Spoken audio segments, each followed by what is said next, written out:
I bought a certified pre-owned AMG from an actual Mercedes dealership. I signed all the paperwork, gave them my deposit, and bought an $800 plane ticket to go pick it up. And the day before my flight, I found out that the car had a catless downpipe and a check engine light, and they couldn't certify it anymore. And somehow that wasn't even the end of it, because about 1 month and 1,200 miles later, I took it to my local Mercedes dealership and found out it probably needs a $3,000 brake job. So yeah, this is a story of me buying my first AMG, and it was a complete fucking disaster. So this is my 2021 E53 AMG Coupe. I bought it from Mercedes-Benz of Collierville in Tennessee, and I live in Minnesota. So obviously this wasn't exactly a car I could just drive 20 minutes down the road to look at, but the car was listed as a certified pre-owned through Mercedes. It was listed as a one-owner Carfax. The car looked good. The price was really good for a CPO E53, and honestly the fact that it was being sold by a Mercedes dealership and it was a certified pre-owned made me feel a lot better about buying a car from halfway across the country without even seeing it first. And I want to make it clear from the beginning, the dealership was actually really good to work with at first. They were responsive. They worked with me on financing. They actually went back and got my interest rate lowered multiple times to get me the lowest rate they could.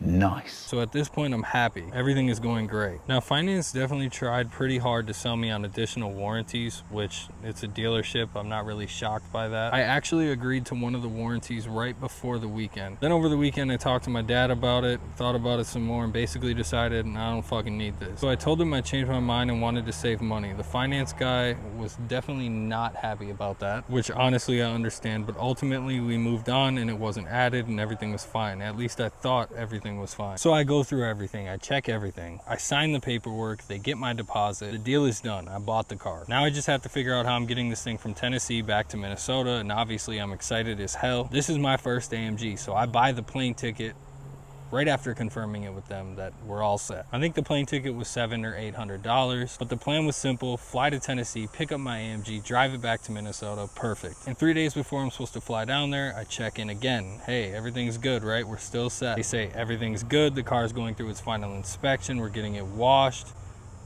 Perfect.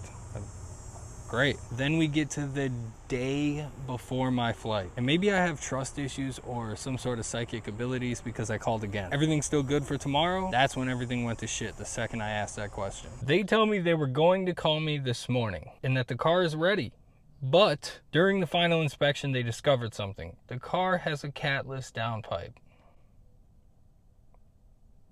My certified pre-owned Mercedes that I already signed for, that I already put money down for, that I'm flying to pick up tomorrow, has a fucking catless downpipe. And because of that reason alone, they tell me that they can't certify the car as it sits, which immediately brought up another question in my head, like, why did we get this far in the process for you to just realize a car has a catless downpipe? Like, I don't know how you can not notice that, but whatever, now we have a problem. So the solution is basically, instead of a Mercedes CPO warranty, they could give me a warranty that's comparable and just leave the aftermarket exhaust as is. And basically, if something happens that's due to the exhaust, it's not covered by the warranty, obviously. At first, I was actually considering it because I like the car. I want the fucking car. I'm excited. I've already done everything. I already bought the plane ticket. I'm supposed to be there tomorrow. And then I talked to my dad, and he basically said, why are you accepting something different than you bought? And that's like when it clicked that he's right.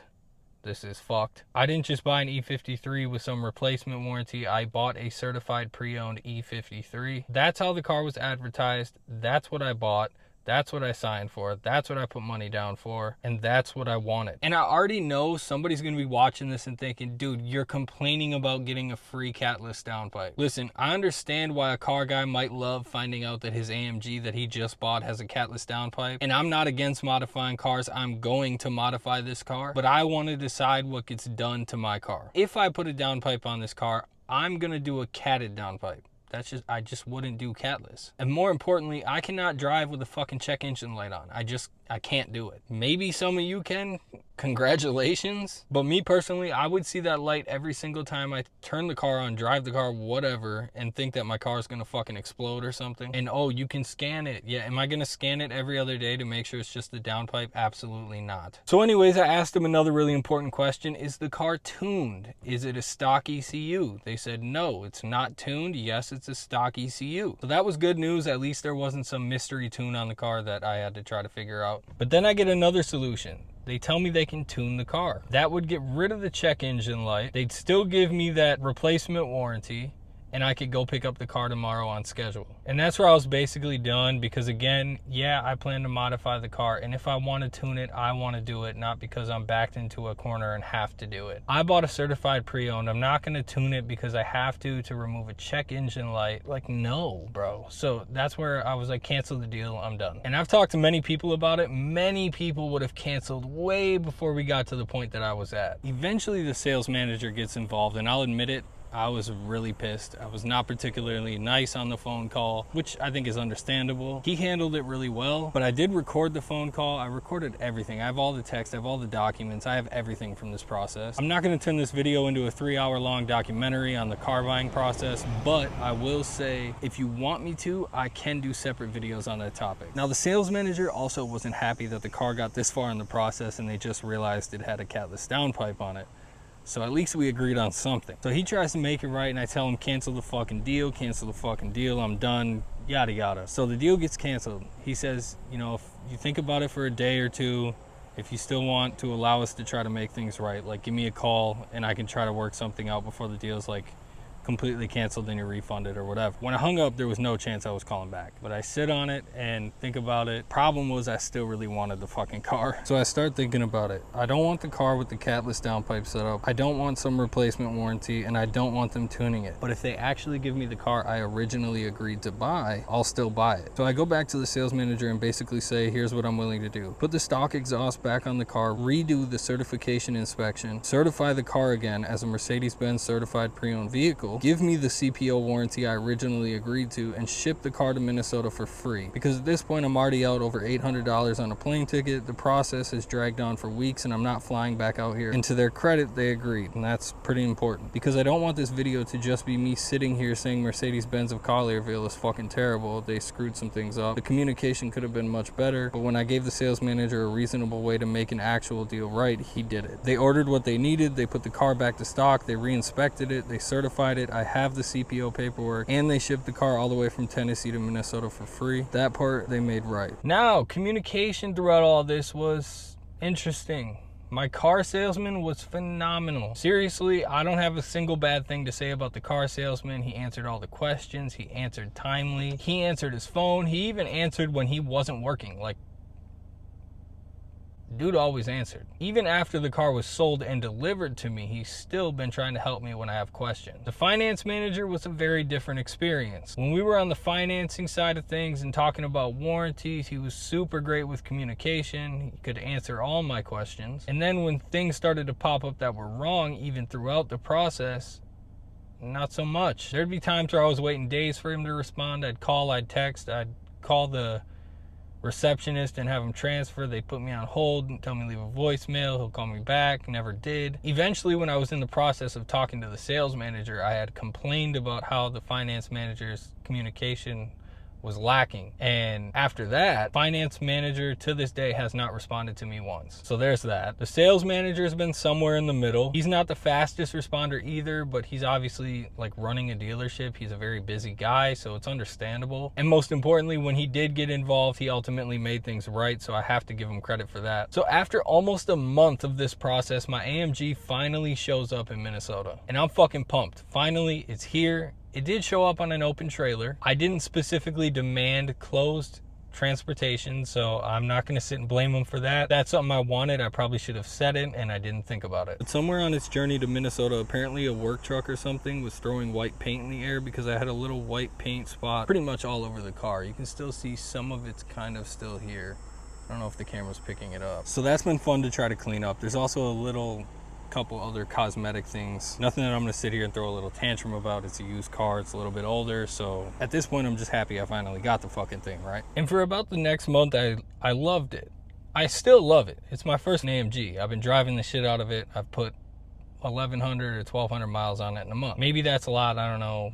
Whatever, what can I say? It's my first AMG. I bought it to drive it. And I thought the entire dealership story was over, and that was until I took it to my local Mercedes dealer. My local Mercedes dealer, since it's my first time there, they gave me a free service A and a multi-point inspection. I think that's just part of the service. So I was happy about that. A quick little backstory is pretty much since the day I got the car, the brakes have squeaked loud. But I started asking people who know AMGs, who know performance cars in general, and they've always said like, yeah, it can be normal.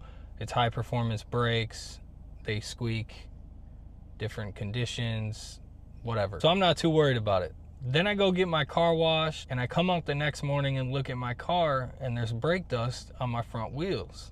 And like a good amount of brake dust. Mind you, I had just washed it the day before. So I'm thinking to myself, why the fuck is there this much brake dust already? I've seen this before when your brakes go bad and the dust starts happening and you don't replace the pads soon enough. And yeah, I've been through it. So when I took it to my Mercedes dealer eventually, because I had that appointment scheduled, I had told them specifically to check the brakes. They were going to check them anyways. They do, and the measurements come back at 4 millimeters on the front brakes and 5 millimeters on the rear brakes. I've owned the car for a month. I have done 1,200 maximum miles at that point. I don't even think it was that many. To be honest, it might have been closer to 900. And now I'm potentially looking at a $3,000 brake job a month after starting to drive my certified pre-owned Mercedes. Not just drive, but a month after I bought it. I say a month after I drive because I technically had owned it for like a month before I even got it. And before anybody says it, I'm not claiming that Mercedes-Benz of Collierville did, however you say it, did anything wrong with the brakes. That's literally what I'm trying to figure out, because I have the certified pre-owned inspection report from when they recertified it, and there's a section specifically for brakes. It requests the inspector to put the actual measurement of the brake pads remaining and if it is okay passing or failing. They didn't specifically put the measurement down. All they did was put okay. So I don't know, because I've only had this car for 1,200 miles. So what did the brakes measure at? That's what I want to know. That's what I need to know. I'm not that hard on the brakes. Am I hard on the gas? Absolutely. It's an AMG, but I'm not doing fucking emergency stops at every red light. So I reached back out to the dealership, the sales manager first.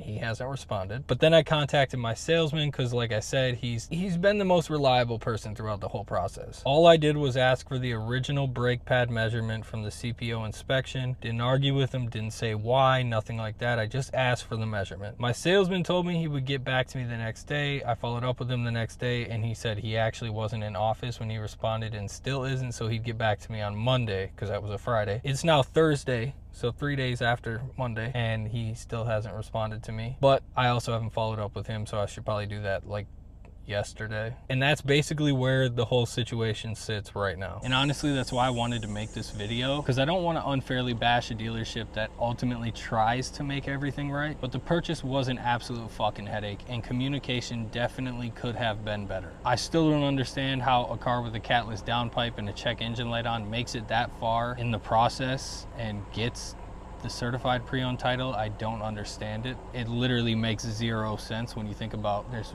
real dealership mechanics looking at these cars and going over a checklist with them. It should have never made it that far. And I definitely still want to know how the brakes were measured when it was recertified, because I don't know, it just doesn't feel right. But at the same time, they did put the car back to stock, they did recertify it, and they did ship it from Tennessee to Minnesota for free. Not to mention my car salesman was absolutely phenomenal throughout the whole process. So now I'm giving them the opportunity to figure out the brake situation. If they make it right, I'll obviously tell you. If they don't make it right, I'll obviously tell you. Either way, apparently buying this AMG has given me unlimited fucking YouTube content. So subscribe if you want to see what happens to the brakes, because I'll definitely be making a part 2 on this. And if you want me to make a second video about this, going through the actual text, phone calls, emails, documents, whatever, let me know, because I saved everything. But I'll catch you guys in the next one.